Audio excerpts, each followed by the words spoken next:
jadi ini setelah undang-undang itu dicabut, maka tidak ada alasan lagi bagi mereka untuk menolak permintaan kami untuk minta spesimen yang sama, baik untuk Joko Widodo maupun untuk anaknya Gibran Rakabuming.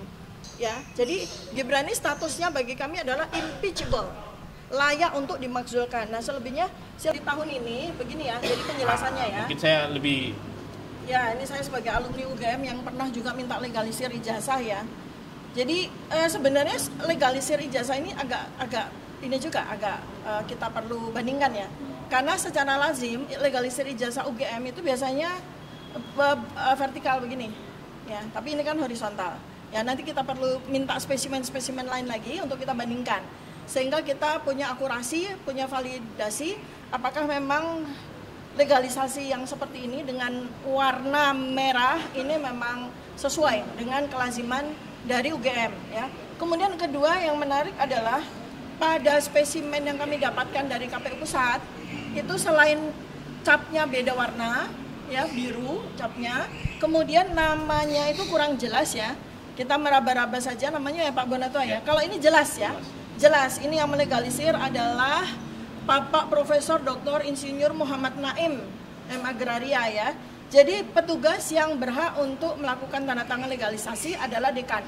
Maka kami akan runut apakah betul Pak Profesor Muhammad Naim pada waktu tahun 2010 ya ini ya, ketika 2012 ketika Joko Widodo maju ke gubernur itu apakah memang betul dekannya beliau, dan ya saya sudah mengenal beliau dan beliau juga termasuk institusi ya internal dari UGM yang speak up tentang masa lalu dari Joko Widodo ketika, dan beliau juga termasuk yang mempertanyakan tentang keakurasian dari pada masa Joko Widodo itu kuliah ya. Beliau yang jelas menyebutkan bahwa soal sarjana muda, soal sarjana itu Profesor Muhammad Naim itu adalah narasumber primer kami ya. Nah, kemudian yang aneh itu ya, ini kok ada konsistensi keanehan ya. Jadi yang konsisten itu keanehan aja, yang ketidaklaziman dan aneh sekali ya. Itu adalah bahwa pada beberapa hal di ini pada beberapa artefak ya di dalam ijazah ini kan kenapa mesti ditutupi gitu loh? Untuk apa ditutupi ya? Ini kan suatu keanehan karena nggak jelas. Ya, misalnya seperti tanda tangannya Profesor Yakob sebagai rektor waktu itu, tanda tangan dan materai dari Profesor Dr. Sunardi sebagai dekan UGM, ya termasuk materinya juga di blok seperti ini. Kemudian nama yang bersangkutan juga di blok, padahal kita juga tahu kan yang kita minta kan namanya Joko Widodo. Ya, ini apa namanya nomor mahasiswanya juga di blok, untuk apa gitu ya. Kemudian tidak, sekali lagi konsistensi keanehan adalah tidak ada nomor induk mahasiswa yang sebelah kanan.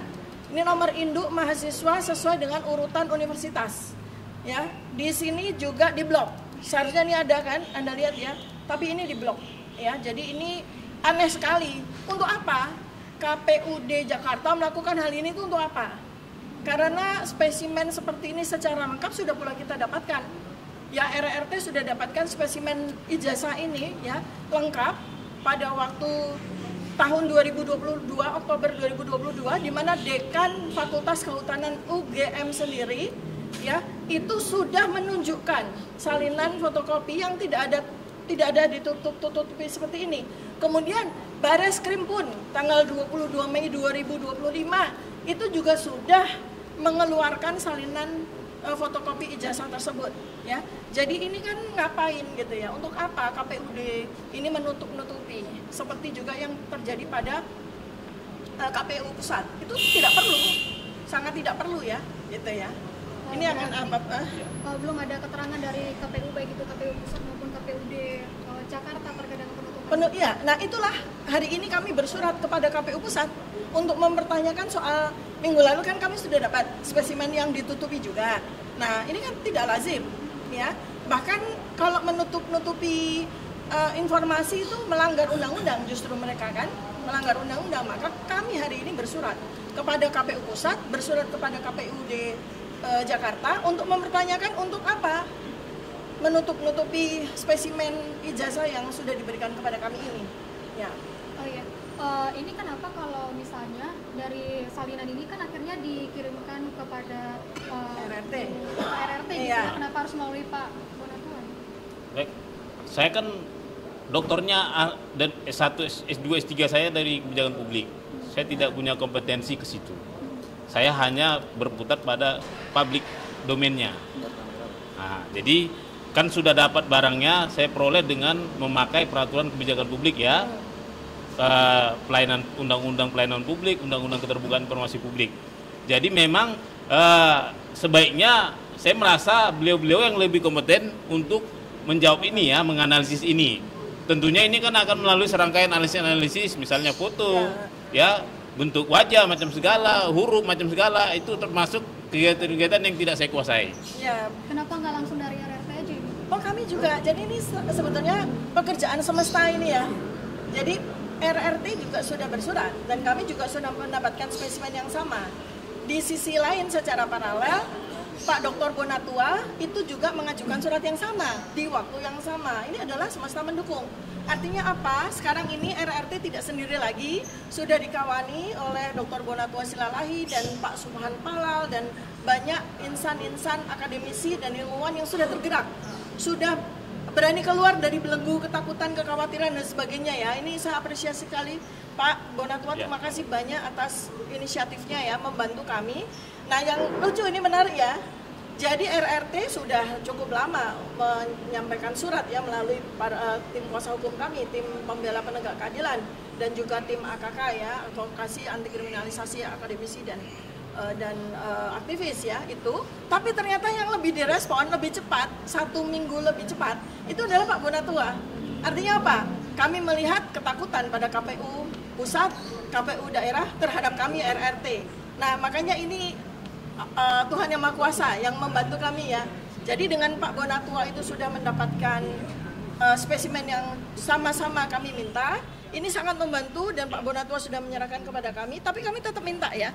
Jadi jawaban atas surat yang kami sampaikan itu sudah jelas kami akan tetap meminta dan sekaligus adalah kami paralel untuk masuk kepada persoalan riwayat pendidikan Gibran. Ya, dan termasuk juga ini bersama dengan ini KPU kami minta KPU pusat dan KPUD Solo ya, kalau ini kaitannya dengan Gibran kami sudah bersurat untuk minta salinan dari surat keterangan yang dipakai oleh Gibran untuk maju wali kota maupun maju untuk wakil presiden.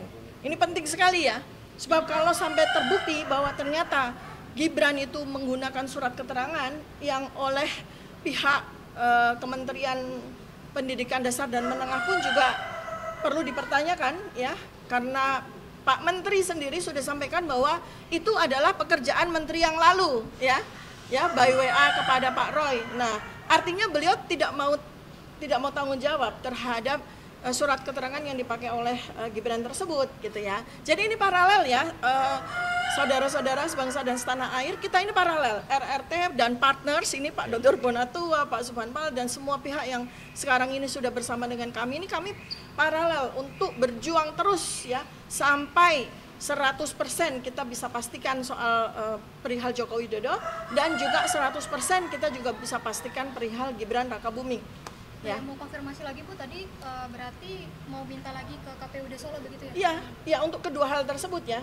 Ini sudah untuk ijazah Pak Jokowi juga. Oh iya dong, karena ijazah Pak Joko Widodo ini kan juga dipakai di KPUD Solo. Kemudian Gibran juga pakai surat keterangan itu untuk maju wali kota. Jadi 2 itu surat sudah disiapkan oleh tim kuasa hukum kami. Belum dikirimkan? Sudah dikirimkan dan kita akan dorong lagi. Karena sempat untuk mendapatkan penolakan. Karena mereka buru-buru bikin undang-undang kan yang mengecualikan dari pemilihan KPU. Iya, KPU kan itu ya Pak Bonato bisa menjelaskan secara administrasi publik gitu ya. Nah, jadi ini setelah undang-undang itu dicabut, maka tidak ada alasan lagi bagi mereka untuk menolak permintaan kami untuk minta spesimen yang sama, baik untuk Joko Widodo maupun untuk anaknya Gibran Rakabuming. Nanti setelah dianalisis akan kembali ke Barreskrim apa gimana? Ya tentu saja, mungkin ya nanti tim kuasa hukum kami dan pihak-pihak yang berkepentingan dalam hal tersebut itu adalah kami estafetkan ke mereka. Karena kami ini akademisi, ilmuwan, kami bergerak dalam bidang kami, melakukan penelitian terhadap spesimen ini untuk melengkapi dari yang sebetulnya sudah kami simpulkan pada buku Jokowi's White Paper. Nah kemudian langkah-langkah hukum apa apakah Joko Widodo akan kemudian akan dituntut dengan apa ya Pak, nanti Pak Al-Katiri bisa memberikan penjelasan lagi ya, pemalsuan surat ya nanti. Kemudian Gibran apakah kemudian dengan surat keterangan itu yang tidak eligible untuk maju ke Wapres ya, karena dia tidak punya ijazah SMA, dan kursus in search itu bukan sebuah institusi yang bisa mewakili tentang SMA-nya dia ya. Jadi Gibran ini statusnya bagi kami adalah impeachable, layak untuk dimakzulkan. Nah selebihnya silakan Pak, saya mohon bantuannya setelah semua terbongkar ya, setelah Joko Widodo ini terbongkar kepalsuan ijazah secara metodologi riset, langkah hukum apa yang kiranya diperlukan untuk demi rakyat Indonesia. Dan juga apabila secara metodologi riset kami bisa membuktikan bahwa surat keterangan atau apapun sertifikat yang dipakai oleh Gibran untuk maju Wapres itu